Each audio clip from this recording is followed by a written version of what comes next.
আলহামদুলিল্লাহি রাব্বিল আলামিন ওয়াসসালাতু ওয়াসসালামু আলা সাইয়্যিদিল মুরসালিন আম্মা বা'দ ফাআউযু বিল্লাহি মিনাশ শাইতানির রাজিম বিসমিল্লাহির রহমানির রহিম আসসালাতু ওয়াসসালামু আলাইকা ইয়া রাসূলুল্লাহ ওয়া আলা আলিকা ওয়া আসহাবিকা ইয়া হাবিবাল্লাহ আসসালাতু ওয়াসসালামু আলাইকা ইয়া নবিয়াল্লাহ ওয়া আলা আলিকা ওয়া আসহাবিকা ইয়া নূরাল্লাহ। ইসলাম ভাইরা আর মাদানী চ্যানেলের দর্শকবৃন্দ যেখান থেকে আমাদের সাথে শরীক হয়েছেন আপনাদের সকলকে জানাচ্ছি এই প্রোগ্রামের পক্ষ থেকে অসংখ্য শুভেচ্ছা এবং অভিনন্দন। আসলে শুরুতেই ভালো ভালো কিছু নিয়ত শামিল করে নেই, কেননা রাসূলুল্লাহ সাল্লাল্লাহু তাআলা আলাইহি ওয়া আলিহি ওয়াসাল্লামের ফরমানে আলিশান নিয়াতুল মুকমিনি খায়রুম মিন আমালি, অর্থাৎ মুসলমানের নিয়ত আর আমলের চেয়ে উত্তম। আমরাও নিয়ত করছি যে আল্লাহ তাআলা এবং তার হাবিব সাল্লাল্লাহু আলাইহি ওয়াসাল্লামের সন্তুষ্টির জন্য শুরু থেকে শেষ পর্যন্ত এই প্রোগ্রামটি দেখব এবং যা মাদানী ফুল আরজ করা হবে তার উপর ভরপুর আমল করার চেষ্টা করব ইনশাআল্লাহ আযজা ওয়া জাল।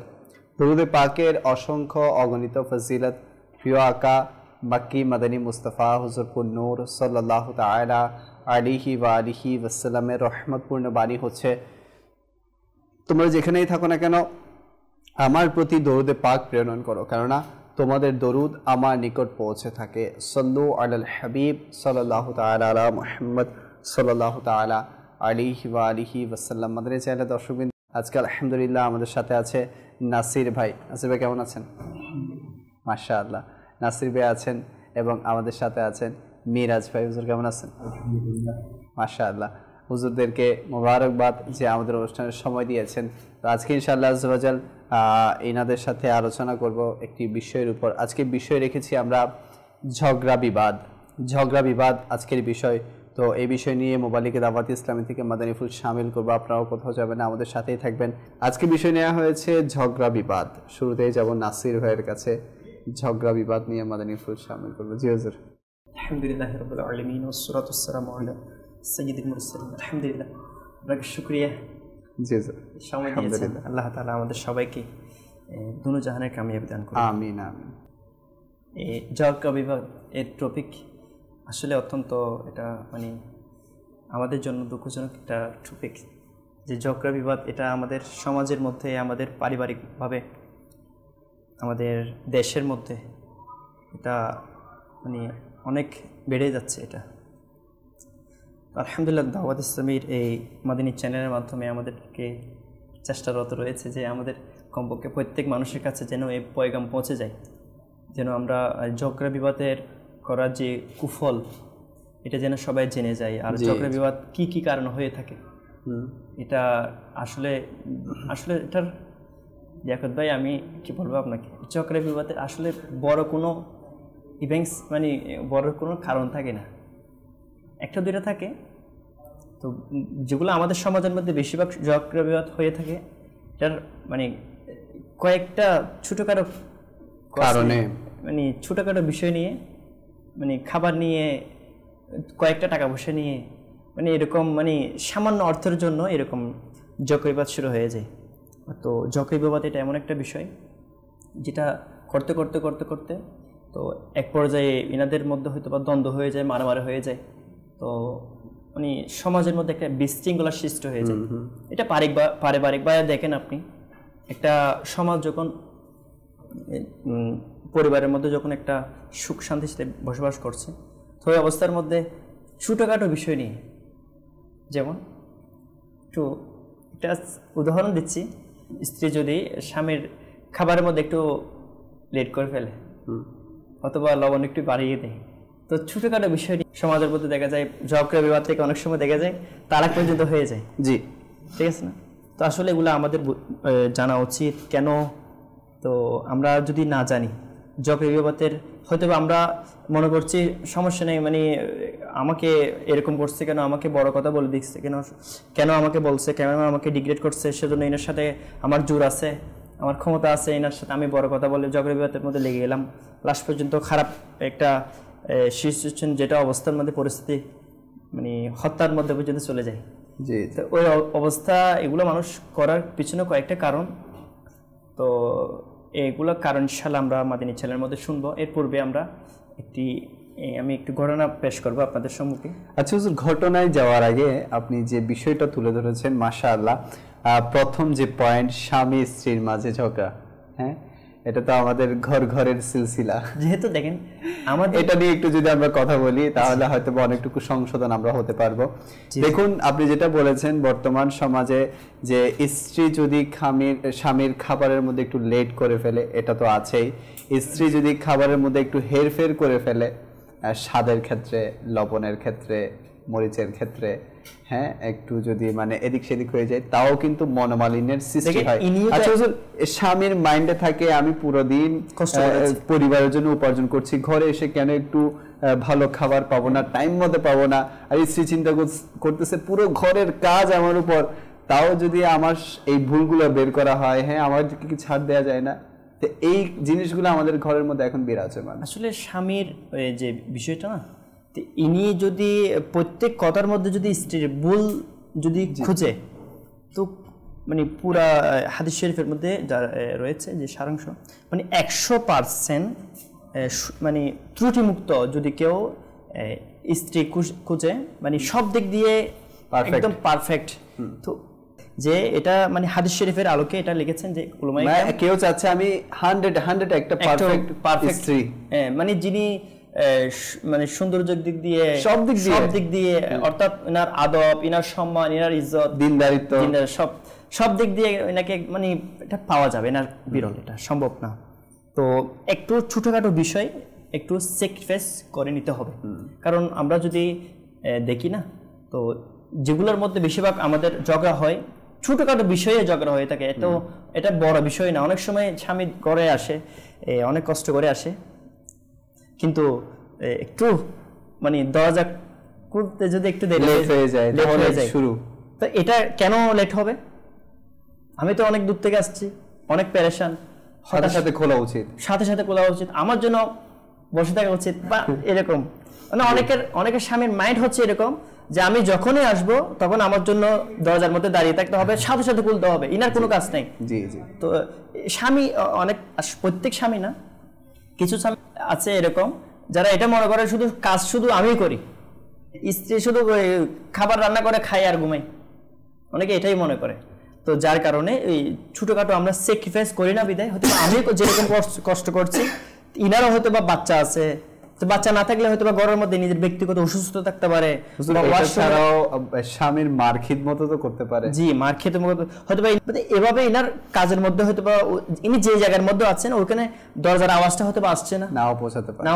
এভাবে আমরা যদি ভালো ধারণা রাখি, একটা সুধারণা, তো সুধারণা রাখার কারণে অনেক সময় দেখা যাবে আমাদের বড় এটা আমি তো বলছি ছোট বিষয়ের কারণে ঝগড়া বিবাদ হয়ে থাকে।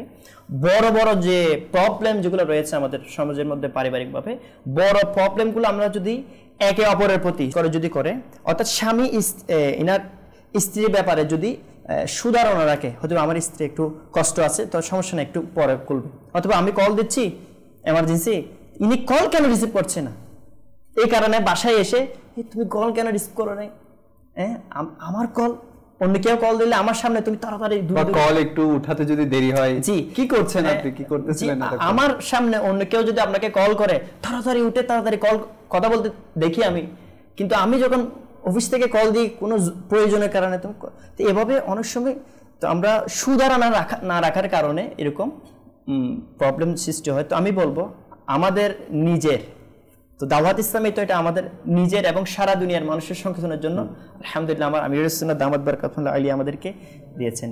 তো এই আলোকে একটা ঘটনা আমি শোনাবো মাদিনী চ্যানেলের দর্শক বিন্দুদেরকে, যেহেতু এই বিষয়ে আসছে। তো আমার শেখ তারিকাত আমিরুস সুন্নাত দামাত বারাকাতুল্লাহ আলিয়া ইনার একটা রিসালা রাগের চিকিৎসা, এর 13 পৃষ্ঠার মধ্যে তিনি লিখেছেন, কথিত রয়েছে এক ব্যক্তির স্ত্রী খাবারের মধ্যে লবণ অতিরিক্ত দিয়েছে, সে লোকটির রাগ এলো, কিন্তু এরপরও এটা ভেবে রাগ দমন করে ফেললো যে আমিও তো ভুল করি। এটা যদি আমরা একটু চিন্তা করি না, যে ভুলের বাইরে কে আছে, জি ভুল তো আমরা করি না এমন তো না, আমি তো অনেক ভুল করি, আমি তো ভুল করে অপরাধ করি। আজ যদি আমি আমার স্ত্রীর ভুলের কারণে তাকে কঠোরতা দেখিয়ে শাস্তি প্রদান করি, তাহলে কখনো যাতে এমন না হয় যে কিয়ামতের দিন আল্লাহ তাআলাও আমার পাপ ও দোষ ত্রুটির কারণে আমাকেও শাস্তি প্রদান করবেন।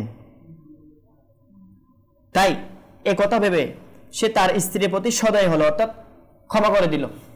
লবণ বেশি দিয়েছে, এরপরে ক্ষমা করে দিল। তো মৃত্যুর পর তাকে কেউ স্বপ্নে দেখে জিজ্ঞেস করলো, আল্লাহ তাআলা তোমার সাথে কিরূপ আচরণ করেছেন? তিনি উত্তর দিলেন, ইহকালে আমার পাপের কারণে আমি শাস্তির উপযুক্ত ছিলাম, তবে আল্লাহ তাআলা ইরশাদ করলেন, আমার বান্দি তরকারিতে লবণ বেশি দিয়েছে, আল্লাহ আল্লাহ, কিন্তু তুমি তাকে ক্ষমা করে দিয়েছিলে। আল্লাহু আকবার। যাও, আমিও আজ তার সাথে তোমার ব্যবহারের কারণে তোমাকে আমি মাফ করে দিলাম। আল্লাহু আকবার। খ্রিস্টান ভাই আমাদের চ্যানেলের দর্শকবৃন্দ, তো এটা আমরা শুধু গণনা শুনলাম, এর মধ্যে সীমাবদ্ধ আমরা না রাখি, আমরা আমলের মধ্যে বাস্তবায়ন করি। বেশক বেশক। আসলেই মাদানী চ্যানেলের দর্শকবৃন্দ, কোন ঘরে আজ এরকম ধারাবাহিকতা চলছে না যে মানে এই খাবার রান্নার ক্ষেত্রে ছাড় দেয়া কতই উত্তম আমল আমরা শুনেছি যে জান্নাত পর্যন্ত তাকে পৌঁছিয়ে দিয়েছে।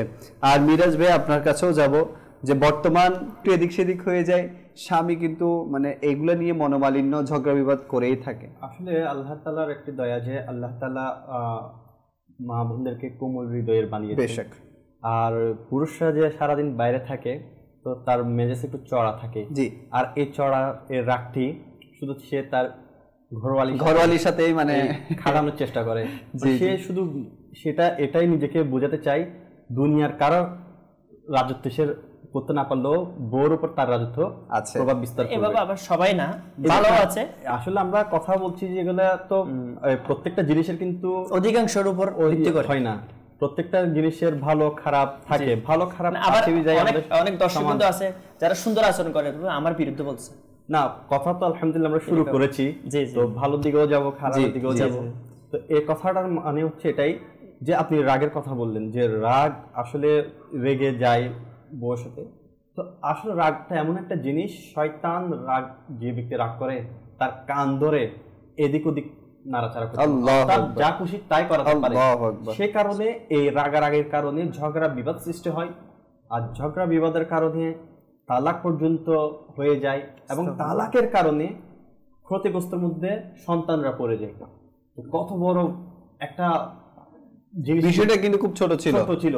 তো এখন রাগ সাধারণ কারণেও আসে, যে আমার নাসির ভাই বললো যে রাগ সাধারণ কারণে আসে। দেখেন আমরা পুরুষরা আল্লাহ তাআলা দয়া করেছেন যে বাইরের রিজিক তালাশ করতে যাই। এর বিপরীতে ঘরালি যারা রয়েছে, ঘরের যারা মা বোনরা রয়েছে, তারা ঘরকে সামলানোর জন্য কম কষ্ট করে না। বেশক। তার একটা মনোবল আছে, তার একটা মন আছে, তার একটা বিশ্রামের ব্যাপার আছে। তো এই যে যখন স্ত্রী একটু বিশ্রাম নেই বা বসে থাকে, তখন স্বামী এসে হুট করে বলে যে আমাকে এক গ্লাস পানি দাও, তো সে একটু ওই সারাদিন কাজ করার পর একটু অলসতা দেখালো, সেই জন্য তার উপর চড় হয়ে যায়। কিন্তু এটা নয় যে আসলে আমরা সামাজিক জীব, আমরা সমাজে বসবাস করি, আর সমাজের মধ্যে যদি আমরা শান্তি শৃঙ্খলা চাই, তাহলে আমাদের সমাজকে শান্তি শৃঙ্খলা রাখার জন্য এটি একটা পরিবার থেকে এই সিস্টেমটা শুরু হয়ে আসতে হবে।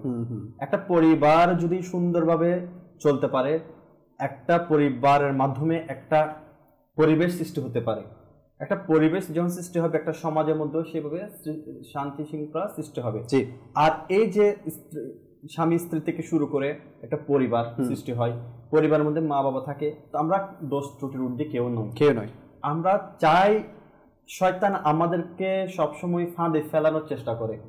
দেখুন লিয়াকত ভাই, আমরা যদি আমাদের দোষ ত্রুটিগুলো নিয়ে যদি আমরা সেটাকে গোপন রাখতাম, কিতাবের মধ্যে আছে যে ব্যক্তি দুনিয়াতে কারো দোষ ত্রুটি গোপন রাখবে, কাল কিয়ামতের দিন আল্লাহ তাআলা তার দোষ ত্রুটি গোপন রাখবে। তো এই দেখেন আমাদের ঝগড়া, এই বিবাদীগুলো সৃষ্টি হয় কোথা থেকে? মানুষের দোষ ত্রুটি তালাশ করতে গিয়ে। বেশক। যে এই যে আমার নাসির ভাই বললো, বারবার আমি কথাটা ঘুরে আনছি, যে স্বামী স্ত্রী যখন একটু মনোমালিন্য হয়, তখন শয়তান ফাঁদ পেলে সেটা দিয়ে আরো বড় ধরনের ঝগড়া বিবাদ সৃষ্টি করানোর। বেশক। এ থেকে শুরু হয় সমাজের মধ্যে একটা বিশৃঙ্খলা, শুরু হয় সালিশ নালিশ, শুরু হয় মা বাবার প্রতি অশান্তি, শুরু হয় শ্বশুর শাশুড়িকে এর ব্যাপারে বলা, তো এটি কত বড় একটা বিপর্যয় নিয়ে আসে। এটা শুধু একটা গুনাহ বলছেন এটা নয়, এখানের মধ্যে বদগুমানি, ক্ষুধারণা, মিথ্যা মানে অনেক কিছু আছে। তো এরকম এই কাজগুলোকে, তো এমন কাজগুলো করতে থাকি আমরা, এগুলো সামান্য ছোট ছোট কাজ থেকে কিন্তু এইসব ফ্যাসাদ সৃষ্টি হয়। তো এইসব ফ্যাসাদ যখন সৃষ্টি হয়, আসলে আমরা যদি সত্যিকার অর্থে যদি শান্তি চাই, আমরা অনেকেই ঝগড়া বিবাদ করি, আবার বলি যে আমাদের পরিবারের মধ্যে শান্তি নেই। শান্তি থাকবে কিভাবে? কোন এক পক্ষকে চুপ থাকতে হবে। বেশক, কারণ চুপ হচ্ছে শান্তির একটা বস্তু, শান্তির একটা ব্যবস্থা। যে চুপ রইল সে মুক্তি পেল। বেশক। তো আমরা যদি চুপ না থেকে কথাটাকে যদি আরো প্রভাব বিস্তার করতে যাই, তখন দেখা যায় সমাজের মধ্যে আরো সমস্যা বৃদ্ধি হয়, পরিবারের মধ্যে বৃদ্ধি হয়। দেখুন লিয়াকত ভাই, আমরা হকের পথে যদি কথা বলি, ঝগড়া বিবাদ হবে না।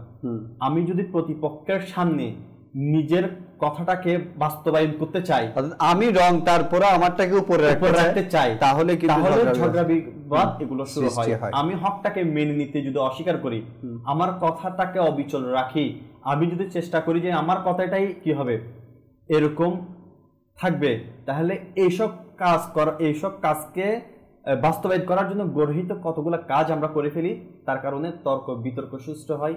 এই তর্ক বিতর্ক থেকে একটি পরিবারের মধ্যে বিবাদ সৃষ্টি হয়, একটা পরিবারের মধ্যে শান্তি নষ্ট হয়ে যায়, একটা পরিবার, একটা আত্মীয় স্বজনের মধ্যে কথাবার্তা বন্ধন চিহ্ন সৃষ্টি হয়ে যায়। আচ্ছা মিরাজ ভাই, এখানে আপনি বলতেছেন যে অনেক সময় আমি রং থাকি, তারপরে আমি আমার কথাকে উপরে রাখার জন্য। আচ্ছা, অনেক সময় আমি রাইট থাকি, হ্যাঁ, আমার সামনের মানুষটা রং থাকে, এক্ষেত্রে কিন্তু মানে আমি নিজে যদি মাথা নত করে ফেলতে পারি, এক্ষেত্রেও কিন্তু এটা আসলে আপনি যে পয়েন্ট এখন ধরছেন, যে নিজে আমি শুদ্ধের মধ্যে রয়েছি, আমি সঠিকের মধ্যে রয়েছি, আর আমার সামনের মানুষ প্রতিদ্বন্দ্বী যিনি আছেন ইনি রঙের মধ্যে আছেন, ইনি ওইটা নিয়ে আমার সাথে ইয়া করছেন। তো আসলে এই ক্ষেত্রে যদি আমি নিজে আল্লাহ তাআলার সন্তুষ্টির জন্য নিজে যদি আমি চুপ হয়ে যাই, আমি নিজে যদি তাকে মাফ করে দেওয়ার অভ্যস্ত হয়ে যায়, যে এর মধ্যে আলহামদুলিল্লাহ আর কোনো ঝগড়াই হবে না, কোনো এর বিবাদ হবে না। এর প্রসঙ্গে একটা ঘটনা আমি শোনাচ্ছি আপনাকে। জি। আমার শেখ তারিকাত আমিরুল সুন্নাহ দামাত বরকাতুহুল আলিয়া ইনার রাগের চিকিৎসার রিসালার মধ্যে 18 পৃষ্ঠার মধ্যে এটা লিখেছেন। হযরত সাইয়্যিদুনা মালিক বিন দিনার রাহমাতুল্লাহি তাআলা আলাইহি একটি ঘর ভাড়া নিলেন। উক্ত ঘরের পাশে সংযুক্ত একজন ইহুদির ঘর ছিল। ওই ইহুদি হিংসার বশীভূত হয়ে নালার মাধ্যমে ময়লার পানি ও নাপাক বস্তু তিনি রাহমাতুল্লাহি তাআলা আলাইহি এর পবিত্র আঙ্গিনায় নিক্ষেপ করত। কত কষ্টদায়ক বস্তু ছিল একটু চিন্তা, যদি আমরা নিজের ব্যাপারে যদি এটা ভাবি, যে আমার পাশের প্রতিবেশী যদি আমার দরজার মধ্যে এসে যদি কোনো খারাপ ময়লা আবর্জনা নালার প্রতিদিন যদি লাগিয়ে দেয়, তো অনেকে এমন আছেন যে এমনি সবার সামনে যদিও বা নরম, কিন্তু এক্ষেত্রে নিজের উপর যখন একটা মানে এরকম একটা পরিস্থিতি, অনেক সময় মুখ দিয়ে কিছু বলে দেয়, যদিও বা এমনি নরম থাকে, তো সবাই এক্ষেত্রে ধৈর্য ধারণ করতে পারে না যখন নিজের উপর এরকম বড় ধরনের অবস্থা চলে আসে। তো আমার আল্লাহ তাআলার প্রিয় বান্দারা কেমন ছিলেন আল্লাহ দেখেন, তো তিনি এই ময়লা আবর্জনা এটা যখন ইনাকে কষ্ট দেওয়া হতো প্রতিদিন এভাবে, কিন্তু তিনি রাহমাতুল্লাহি তাআলা আলাইহি নিশ্চুপ থাকতেন। পরে শেষে একদিন সে নিজে এসে আরজ করলো, জনাব আমার নালা দিয়ে আসা নাপাকির কারণে আপনার তো কোনো অভিযোগ হচ্ছে না, আপনার কোনো অভিযোগ নাই এ বিষয়ে। তিনি রাহমাতুল্লাহি তাআলা অত্যন্ত নম্র ভাষায় বললেন, নালা থেকে যে ময়লা আবর্জনা আসে তা ঝাড়ু দিয়ে আমি নিজের হাতে পরিষ্কার করে দিই। আল্লাহু আকবার। এবং ইহুদি বলল, আপনার এত কষ্ট হওয়ার পরও আমার প্রতি আপনার রাগ আসে না? তিনি রাহমাতুল্লাহি তাআলা আলাইহি ইরশাদ ফরমান, রাগ তো আসে, কিন্তু আমি কোরআনে পাকে ৪র্থ পারা সূরা আলে ইমরানের ১৩৪ নম্বর আয়াত, বিসমিল্লাহির রহমানির রহিম, ওয়াল কাযিমিনাল গায়যা ওয়াল আফিনা আনিন নাস ওয়াল্লাহু ইউহিব্বুল মুহসিনিন। কাউন্সিল মাত্রিক অনুবাদ, রাগ দমনকারীগণ এবং মানুষকে ক্ষমাকারীগণ এবং সৎ লোকগণ আল্লাহ তাআলার মাহবুব অর্থাৎ প্রিয় বান্দা হয়। আল্লাহু। এই জবাব শুনে ইহুদি সাথে সাথে মুসলমান হয়ে গেল। আল্লাহু আকবার। তো ফিলিস্তিনে ভাইরা তো কেমন ছিলেন? ইনি ছিলেন হকের মধ্যে, হযরত মালিক বিন দিনার রাহমাতুল্লাহ তাআলা আলাইহি হকের মধ্যে ছিলেন। তো ইনার পক্ষ থেকে কোনো দোষ ছিল না। তো ইনাকে যখন মানে এমন কিছু আসলে সমাজের মধ্যে আমি রিলা করবো, আমি বলবো এমন কিছু কাজ হয়ে থাকে, এমনিতে ঝগড়া ফাসাদ এমনিতে হয় না, দুই পক্ষের মধ্যে যে কোনো এক পক্ষের মধ্যে কোনো ওই এমন কিছু কথা বের হয়ে যায় যার মাধ্যমে তার ওই ওটা রাগটা চলে আসে। এটার ব্যাপারে নাসির ভাই আল্লাহ রাসূল সাল্লাল্লাহু আলাইহি ওয়াসাল্লাম জান্নাতের সুসংবাদ শুনিয়েছেন। আল্লাহু আকবার। শুধু জান্নাতের সুসংবাদ নয়, হুজুর করিম সাল্লাল্লাহু আলাইহি ওয়াসাল্লাম ইরশাদ করছেন, তার সার্বভৌম অনেক এরকম বলছে এই তিনটি গুণ যে ব্যক্তির কাছে থাকবে সে যে জান্নাতে প্রবেশ করতে চায় সে জান্নাতেই প্রবেশ করতে পারবে। এগুলো হচ্ছে কি, প্রথম হচ্ছে ওই ব্যক্তি যে ব্যক্তি সৎকর্ম করে, দ্বিতীয় নম্বর হচ্ছে মানুষের উপস্থিত এবং অনুপস্থিতিতে আল্লাহকে ভয় করে, মানুষের উপস্থিত এবং অনুপস্থিতিতে আল্লাহকে ভয় করে, এবং হক পথে থেকেও তা আদায়ের জন্য ঝগড়া বিবাদে জড়ায় না। আল্লাহ, তাহলে ওই ব্যক্তি কি বলা হচ্ছে, সে বেহেশতে প্রবেশ করতে পারবে। এখন আমরা সবাই চাই যে আমরা বেহেশতে নাজ নিয়ামত চাই, দুনিয়াতে আজকে সামান্য নাজ নিয়ামত পেলে আমরা অনেক খুশি হয়ে যাই। আজকে আমরা আমাদের এই প্রযুক্তি যখন আস্তে আস্তে আরো প্রসারিত হচ্ছে, আরো নতুন নতুন প্রযুক্তি অ্যাড হচ্ছে, বিবর্তন হচ্ছে, দুনিয়াতে কিছু পরিবর্তন হচ্ছে, আমরা এগুলো দেখে থমকে দাঁড়াচ্ছি, এগুলো দেখে আশ্চর্য হয়ে যাচ্ছি। এগুলো আমাদেরকে একটা কৌতূহল এবং রহস্যময়ের পৃথিবীর মধ্যে ফেলে দিয়েছে। নিত্য নতুন জিনিস আমরা দেখছি আর খুশিতে আত্মহারা হয়ে যাচ্ছি। দেখেন, দুনিয়ার এই নিয়ামতগুলো পেয়ে যদি আমি এত খুশি হয়ে যাই, এই দুনিয়া তো আমার জন্য ক্ষণস্থায়ী, এই দুনিয়াতে আমি আজীবন থাকবো না। এই দুনিয়াতে আমি এই লোভনীয় জিনিসগুলো পাওয়ার জন্য ঝগড়া বিবাদে যদি জড়িয়ে যাই, তাহলে আমার পরকালে যে জান্নাতটা আমার জন্য রাখা হয়েছে, যেটার নিয়ামতের শেষ নাই, যেখানে মৃত্যু নেই, যেখানে বৃদ্ধ হওয়ার কোনো সম্ভাবনা নেই, যেখানে গেলে আজীবন নিয়ামত আর নিয়ামত, কোনো মৃত্যুর কোনো ছোঁয়া নেই, যা চাই তা পাওয়া যাবে। আর সেই জান্নাতের কথা ভুলে যাচ্ছি শুধু দুনিয়ার এই নাজ নিয়ামত, দুনিয়ার এই প্রকৃতি, এই সৌন্দর্যগুলোকে লুপে নেওয়ার জন্য।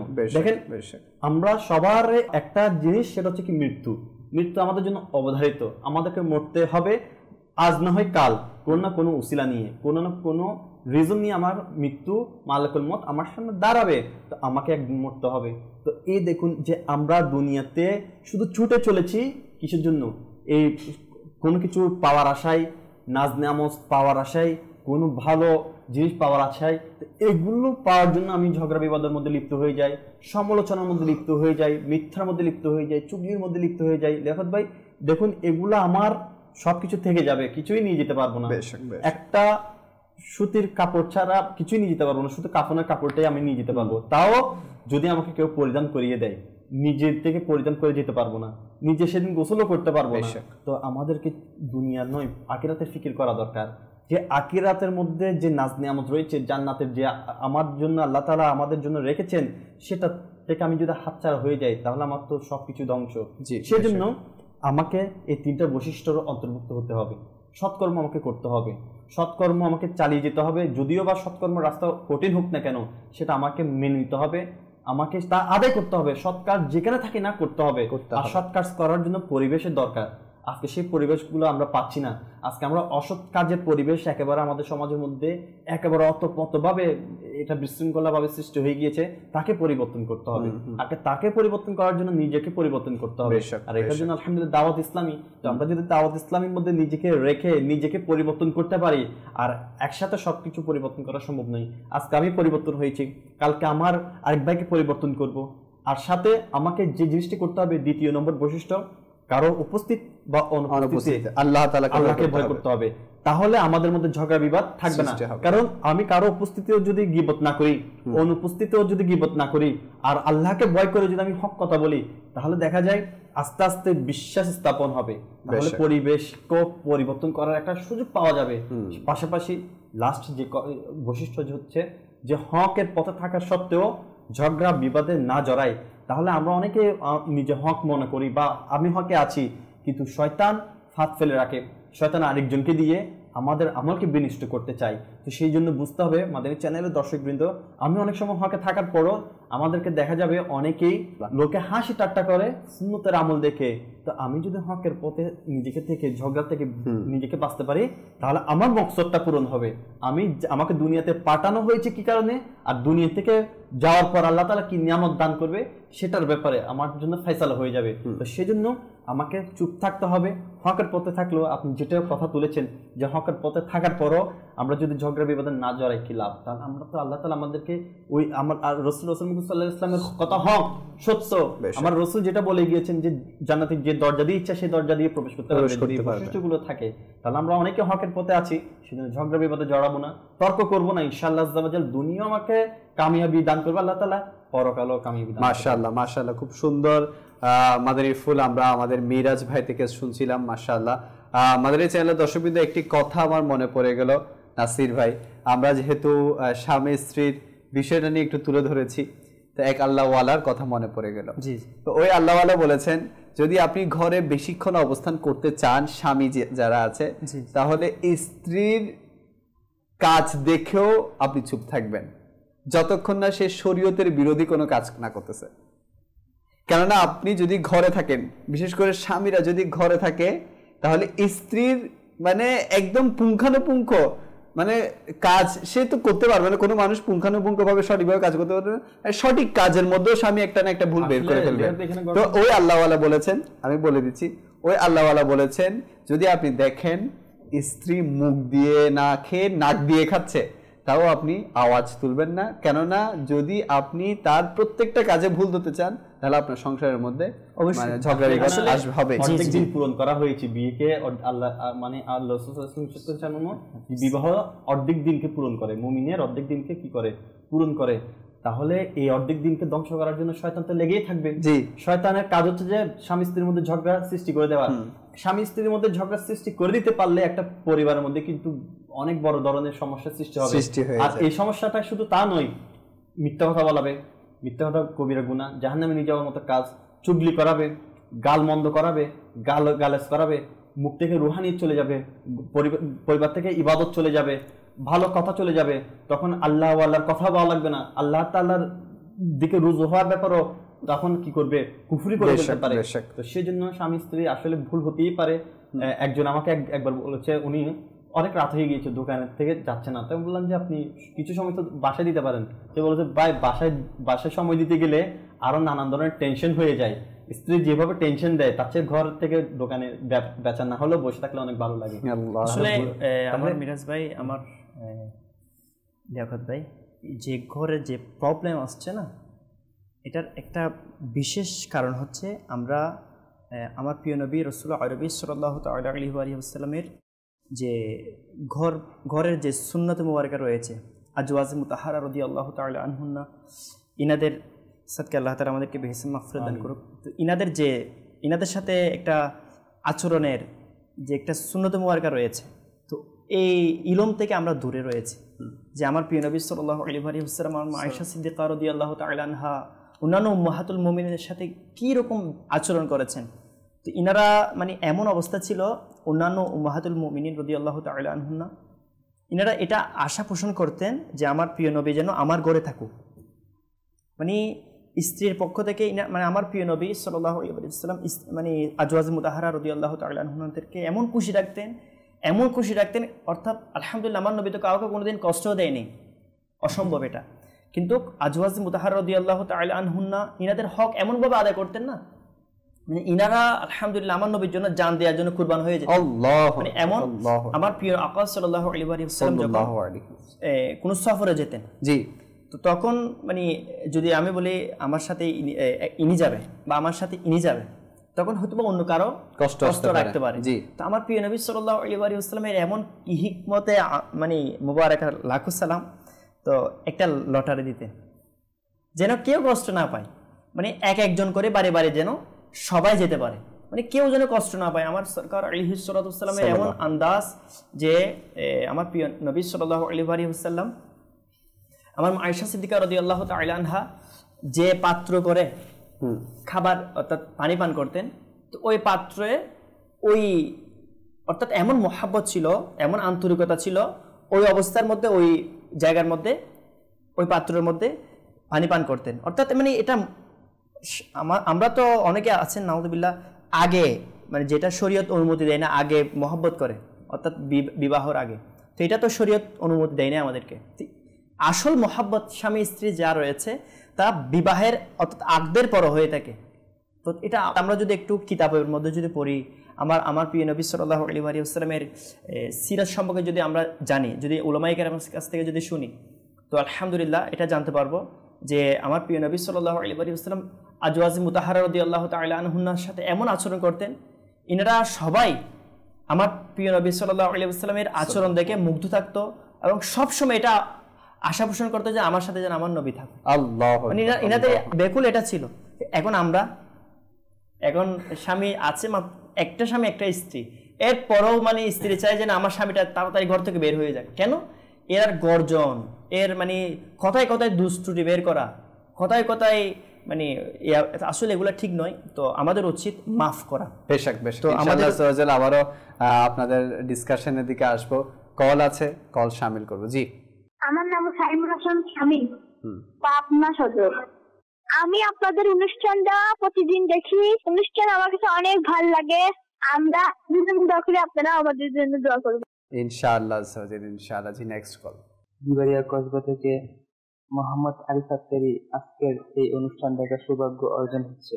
মাশাআল্লাহ, মারহাবা। আজকে যে বিষয় নেওয়া হয়েছে তা আমাদের জন্য খুবই একটি গুরুত্বপূর্ণ বিষয়। মাদানী চ্যানেল যারা পরিচালনা করতেছে যাদের সকলকে অসংখ্য ধন্যবাদ, এবং সাথে সাথে যে মুবল্লিগরা আমাদেরকে মাদানী ফুল দিচ্ছে তাদের সকলকে অসংখ্য অসংখ্য মোবারকবাদ। আমাদের জন্য বেহিসাব মাগফিরাতের দোয়া করে দিন। আসসালামু আলাইকুম ওয়া রাহমাতুল্লাহি ওয়া বারাকাতুহু। দান করুক আল্লাহ তাআলা, আমাদের সবাইকে বেহিসাব মাগফিরাত দান করুক। জি, নাসির ভাই বলছিলেন যে আমরা যদি প্রত্যেক কথার মধ্যে যদি আমরা আসলে দুষ্টুটি বের করি না, আমার মিরাজ ভাই অনেক এই ব্যাপারে বিস্তারিত আলোচনা করেছেন।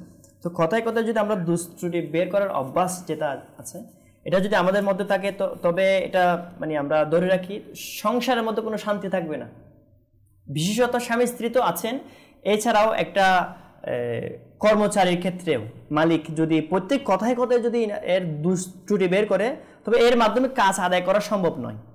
তো হয়তো বা একদিন এই খারাপ মন দিল ভেঙে চলে যাবে কাজ ছেড়ে। এইভাবে প্রত্যেক ক্ষেত্রে তো আমাদের উচিত মানুষকে মাফ করে দেওয়ার অভ্যাস করা। যেমন মাফ করে দেওয়ার ব্যাপারে আমার প্রিয় নবী সাল্লাল্লাহু আলাইহি ওয়াসাল্লাম এর হাদিস শরীফের মধ্যে কত সুন্দর রয়েছে। হযরত সাইয়েদনা আবু হুরায়রা রাদিয়াল্লাহু তাআলা আনহু থেকে বর্ণিত, তিনি ইরশাদ ফরমান, অর্থাৎ এটা আল মুআজামুল আওসাত হাদিস শরীফ, এর মধ্যে রয়েছে যে তিনটি জিনিস যে ব্যক্তির মধ্যে বিদ্যমান থাকবে আল্লাহ পাক কিয়ামতের দিন তার হিসাব নিকাশ খুবই সহজভাবে গ্রহণ করবেন এবং তাকে নিজ দয়ায় জান্নাতে প্রবেশ করাবেন। আসলে এটা যদি বা তিনটা বিষয় লিয়াকত ভাই, আসলে এটা আমরা যদি চেষ্টা করি এটা আমাদের যারা সম্ভব, আর যদি এটা মানে এটার জন্য যদি শুধু ফজিলতটা শুনে যদি আমল না করি তো ফজিলতটা পাবো না। চেষ্টা করি আমরা সবাই নিয়ত করি ইনশাআল্লাহ এই তিনটা ফজিলত যা বলা হবে তা ইনশাআল্লাহ আমরা আমল করব। এক নাম্বার, যে তোমাকে বঞ্চিত করে তুমি তাকে দান করো। আল্লাহু আকবার। এখন সমাজের মধ্যে আমাদের আশেপাশে এই দেয় না কেন, এই বিয়ের দাওয়াত দেয় না, আমি কেন দাওয়াত দিব? আমার আত্মীয়, আমার মানে শ্বশুর গোষ্ঠী, এদের বিয়ের মধ্যে আমাকে দাওয়াত দেয় না, আমি কেন দাওয়াত দিব?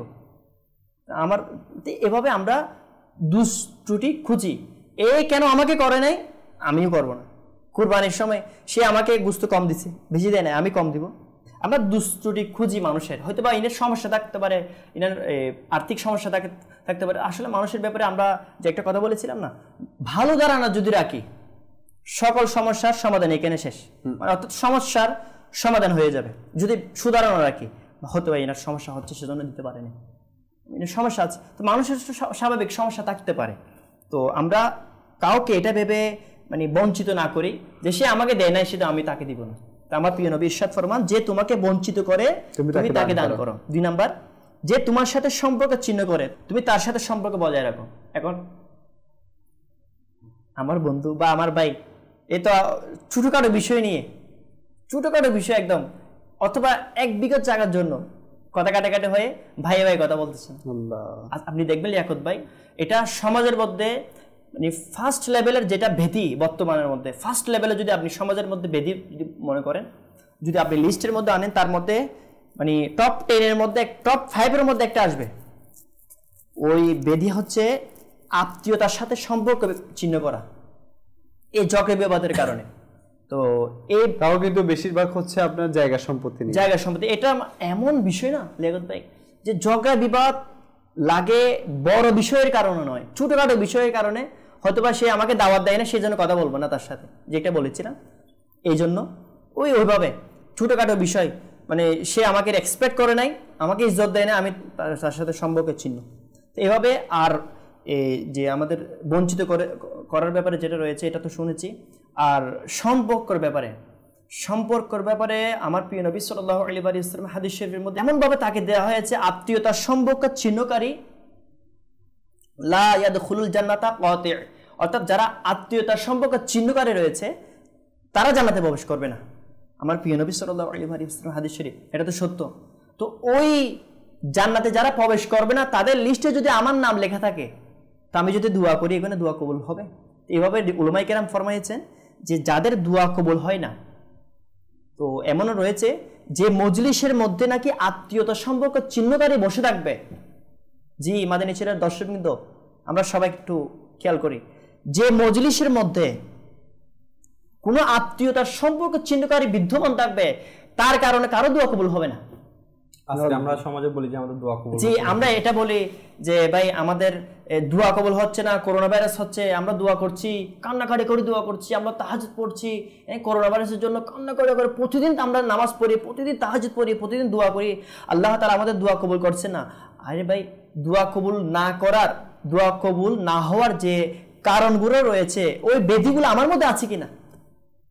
ওই বেদি তো আমার মধ্যে বিদ্যমান, আর আমি যদি কান্না করে দোয়া করি, কিভাবে দোয়া কবুল হবে? এর সাথে সাথে আত্মীয়তার সম্পর্কে চিহ্নকারী, যে তোমার সাথে সম্পর্ক চিহ্ন করে তুমি তার সাথে সম্পর্ক বজায় রাখো।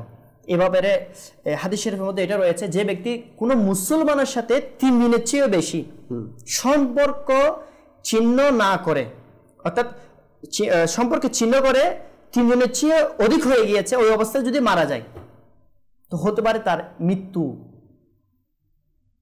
ঈমান হারা হয়ে যাওয়ার সম্ভাবনা রয়েছে। আর বলা হচ্ছে তার ইবাদত তার কাঁধ থেকে 1 বিঘত উপরে ওঠে না, অর্থাৎ এটা কবুল হওয়ার জন্য উদাহরণ দেওয়া হয়েছে। অর্থাৎ যে ব্যক্তি কোনো মুসলমানের সাথে শরীয়তের কোনো বিধান ব্যতীত অপারগ অবস্থায়, এমনিতে কোনো শরীয়তের কোনো শরীয়ভাবে না, এমনি কোনো দুনিয়াবী বিষয়ে কথা কাটাকাটির কারণে সম্পর্ক ছিন্ন করে, তবে বলা হচ্ছে তার ইবাদত 3 দিন যদি অতিবাহিত হয়ে যায়, এর মধ্যে যদি তারা কথাবার্তা না বলে, তবে তার ইবাদত তার কাঁধ থেকে 1 বিঘত উপরে ওঠে না।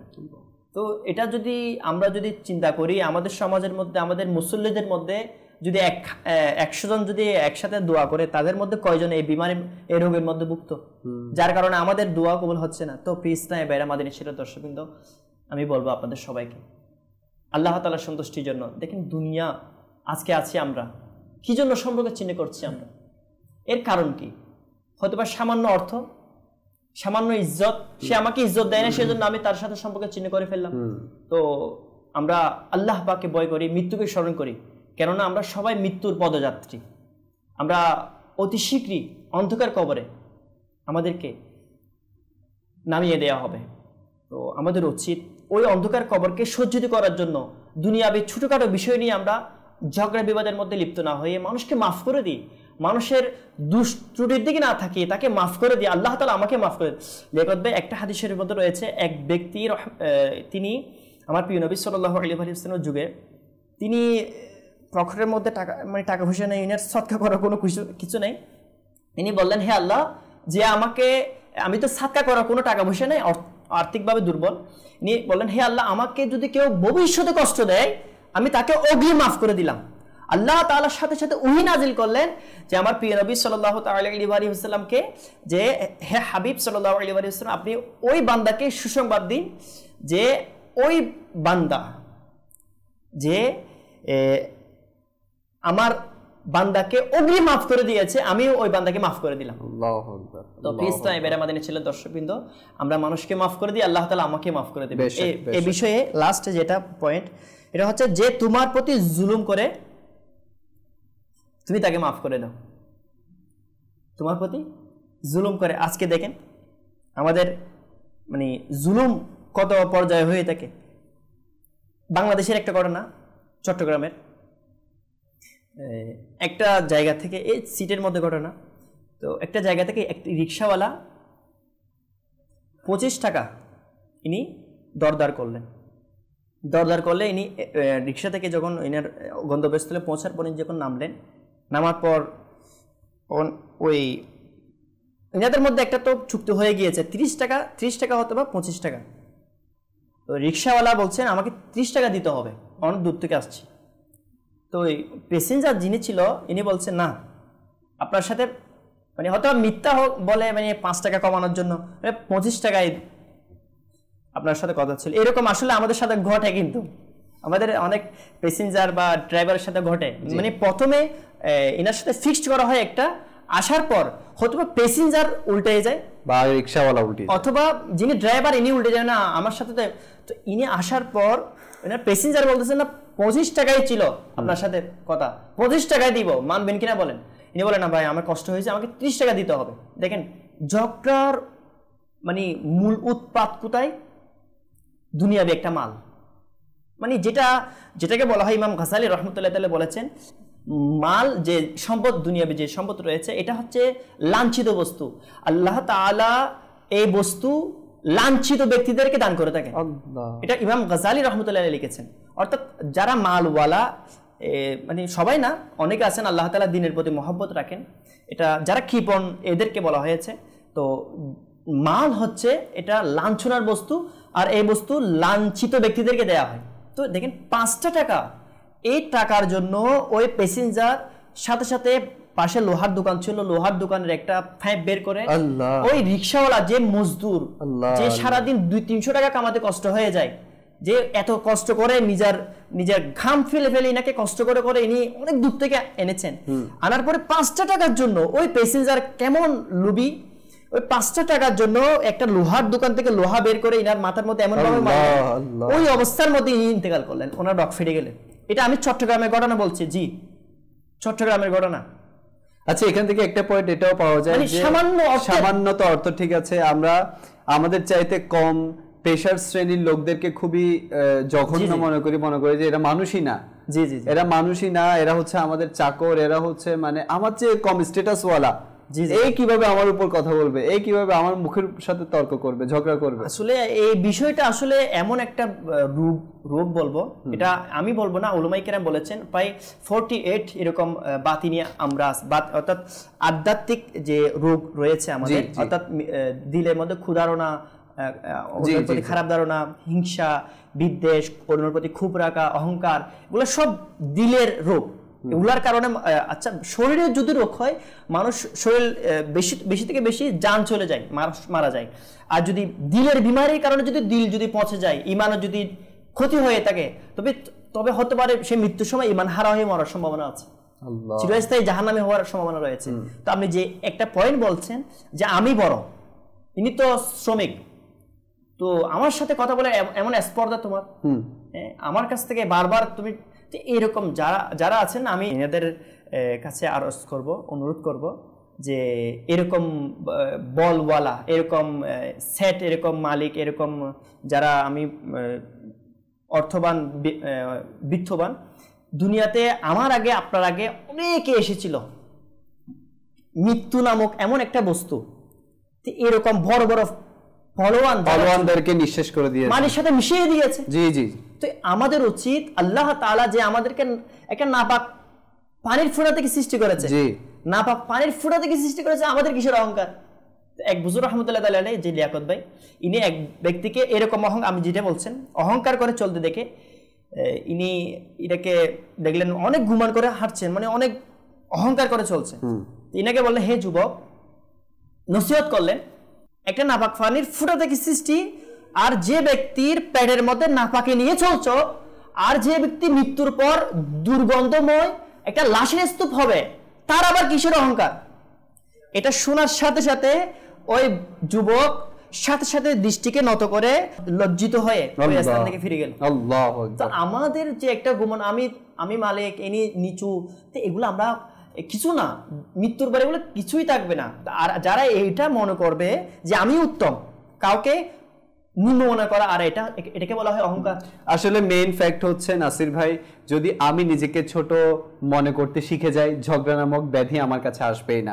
আমি যদি নিজেকে কম স্ট্যাটাস ওয়ালা চিন্তা করি, বা আমি যদি মনে করি যে বাস আজকে নিঃশ্বাস ফুরালে আমি শেষ, রেসপেক্ট যে জিনিসটা আছে, অত আমার সামনে যিনি আছেন তাকে আমি রেসপেক্ট করি, ইজ্জত করি, সম্মান করি। আচ্ছা ঠিক আছে, 5 টাকার সমস্যা নেই, 5 টাকা খেলে আমার ভাই, মুসলমান ভাই খাবে, খেয়ে নিক, তো আমাকে দাওয়াত দেয় না, কি হয়েছে, সমস্যা নেই, আমার মুসলমান পেরেশানের মধ্যে থাকতে পারে, সমস্যা নেই। মানে প্রত্যেক জিনিসের ক্ষেত্রে যদি আমরা সুধারণার একটা, মানে কি বলবো, আমার আমির সুন্নাত বলে সুধা যদি পান করি, মানে সবার সাথে সুধারণা, হয়তো বা ইনার সমস্যা থাকতে পারে, তো সুধারণা যদি আমরা সুধা পান করি না, আর সবাইকে আমরা যদি মাফ করা শিখি, ক্ষমা করা শিখি, তবে আল্লাহ তাআলার দয়ায় আলহামদুলিল্লাহ অবশ্যই ঘর ভাঙবে না, তালাক হবে না, মারামারি হবে না, ঝগড়া হবে না।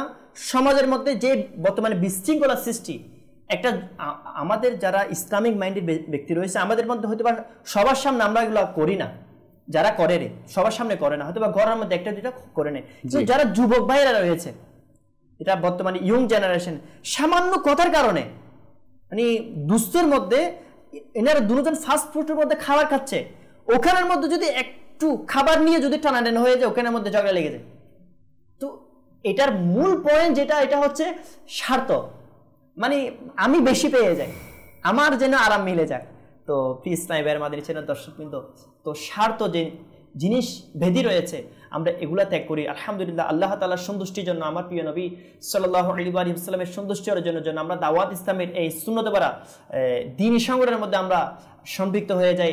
দাওয়াত ইসলামের আলহামদুলিল্লাহ, আমার আমিরুস সুন্নাত আমাদেরকে নেককার হওয়ার জন্য, রিয়াকত ভাই আল্লাহু কি দিয়েছেন, আমার আমিরুস সুন্নাত আমাদেরকে নেক খাওয়ার জন্য আমাদেরকে 72 নেক আমল রিসালা দিয়েছেন। আল্লাহু আকবার। এই নেক আমল রিসালার মধ্যে না, আমার আমিরুস সুন্নাত একটা প্রশ্ন এটা দিয়েছেন, প্রশ্নটা হচ্ছে অনেক, মানে আমাদের সবার জন্য গুরুত্বপূর্ণ, সবার ক্ষেত্রে এটা প্রযোজ্য। ওই প্রশ্নটা হচ্ছে 14 নম্বর প্রশ্ন, যে আপনি কি আজ ঘরে বা বাইরে বা কারোর উপর রাগ আসা অবস্থায় চুপ করে রাগের চিকিৎসা করেছেন, নাকি বলা শুরু করেছেন? দেখেন আমাদের মুখ, জাবান, আমার মাশাআল্লাহ অনেক সুন্দর বলেছেন আমার মিরাজ ভাই, যে মান সমাতা না যায়, এটা তিরমিজি শরীফের হাদিস শরীফ, যে চুপ রইলে সে নাজাত পেল। অর্থাৎ আচ্ছা কেউ যদি বলে ভুল, কেউ আপনার মনে করেন লিয়াকত ভাই বলেছেন নাসির ভাইকে, আমাকে বলে নাসির ভাই আপনি ভুলের মধ্যে আছেন, ঠিক আছে লাভবাই, আল্লাহ তাআলা আমার ভুলকে সমাধান করেন, আল্লাহ ওয়ালা পাওয়া তো খুবই এরকম আল্লাহ কিভাবে, আলহামদুলিল্লাহ এটা সম্ভব, এটা তো অসম্ভব কিছু নয়।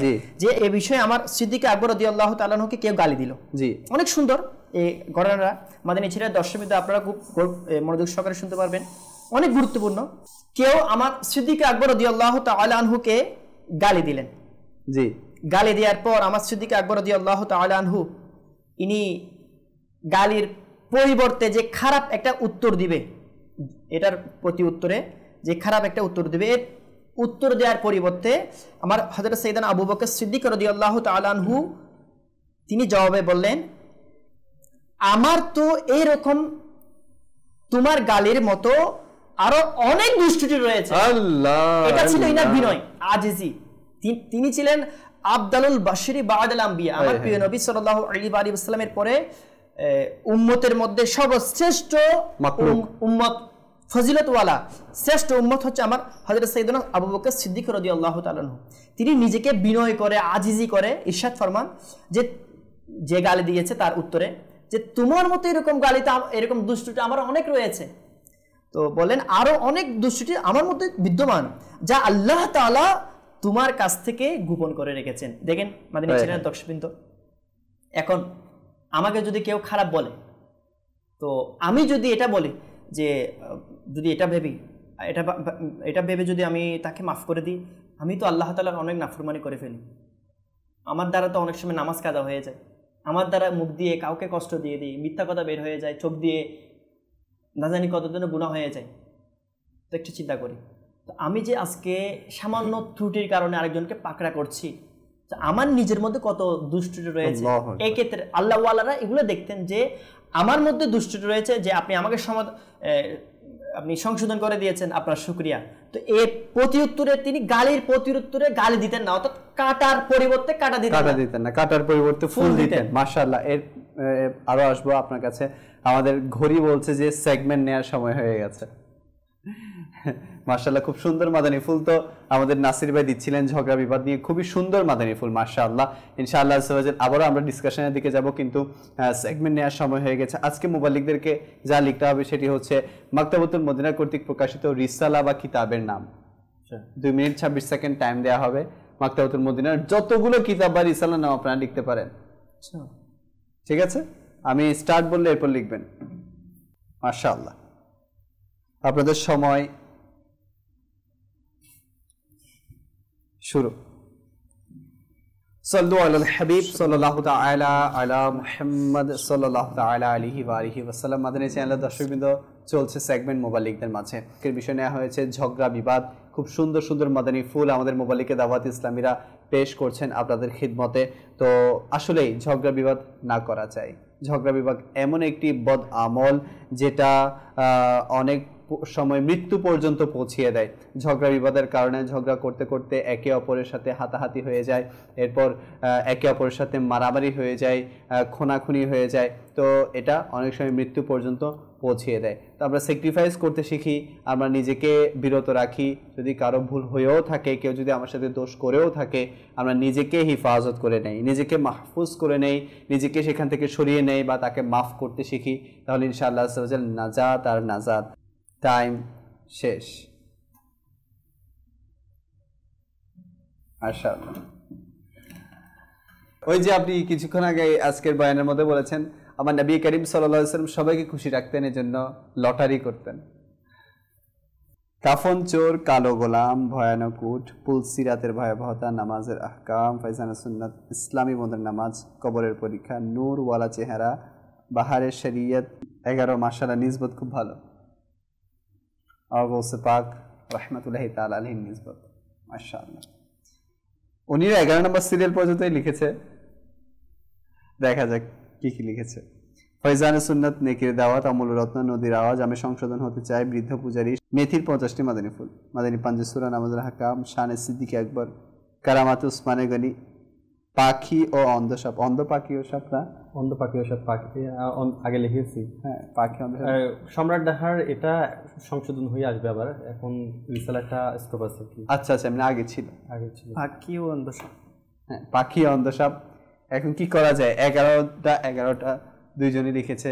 যাই হোক, আজকের বিজেতা দুজনই। তো আল্লাহ পাক সবাইকে বরকত দান করুক। বাস আমরা নিজেকে আজকের যে মাদানী ফুলগুলোর উপর আলোচনা হয়েছে, নিজেকে এগুলোর মধ্যে সীমাবদ্ধ করে নেই, নিজেদের জীবনের মধ্যে এগুলোর প্রতিফলন ঘটাই। ইনশাআল্লাহ ঝগড়া নামক, বিবাদ নামক এই মরণ ব্যাধি থেকে, এই মহামারী থেকে ইনশাআল্লাহ আমি আপনি নাজাত পাবো। বাস আল্লাহ পাক আমরা যা কিছু আলোচনা করেছি এরপর ভরপুর আমল করার তৌফিক দান করুক। আল্লাহ পাক সবাইকে বরকত দান করুক। যারা আজকের অনুষ্ঠান দেখেছেন আল্লাহ তাআলা তাদেরকেও বেহিসাব মাগফিরাত দান করুক ইনশাআল্লাহ। আবারও আপনাদের সাথে দেখা হবে। আপনাদের সুস্থতা কামনা করে আজকে এখানেই শেষ করছি। সাল্লু আলাল হাবিব সাল্লাল্লাহু তাআলা আলা মুহাম্মদ সাল্লাল্লাহু তাআলা আলাইহি ওয়া আলিহি ওয়াসাল্লাম।